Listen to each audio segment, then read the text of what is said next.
అక్కడి నుంచి కాకుండా మీ మధ్యలో వెళ్ళి మాట్లాడమని నాకు సూచన చేశారు. ఎందుకంటే ఇది చాలా నా గుండెకి చాలా ఆత్మీయమైన సంఘటన. ఇది ఒక 3-4 సంవత్సరాల క్రితం మీరు ఎగ్జామ్స్ రాసి మీకు ఉద్యోగాలు వచ్చి కూడా మీకు నియామక పత్రాలు ఇవ్వకపోవడం, దాన్ని కోర్టు కేసులు అవ్వడం, ఈ రోజున ఇన్ని వేల మందికి దాదాపు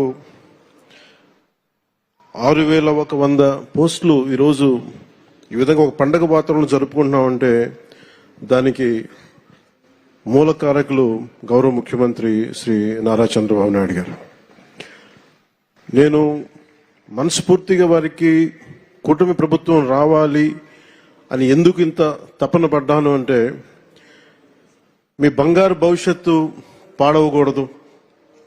మీలో ఎంతమంది ఇందాక ఒక్కొక్కరితో కథలు వింటా ఉంటే మీ 6,100 మంది దాదాపు 4 లక్షల పైచిలుకు యువత ముందుకొచ్చి పోటాపోటీగా ఎగ్జామ్స్ ప్రవేశ ఉత్తీర్ణ పరీక్షలు చేస్తే దాంట్లో కేవలం 6,100 మాత్రమే సెలెక్ట్ అయ్యారు. అంత టఫ్ ఎగ్జామ్ ఇది. ఒక్కొక్కరు post graduation, BSc chemistry, MSc, MA, BSc computer science ఇవన్నీ చదువుకుని ఇంత చదువుకున్న వ్యక్తులు ఒక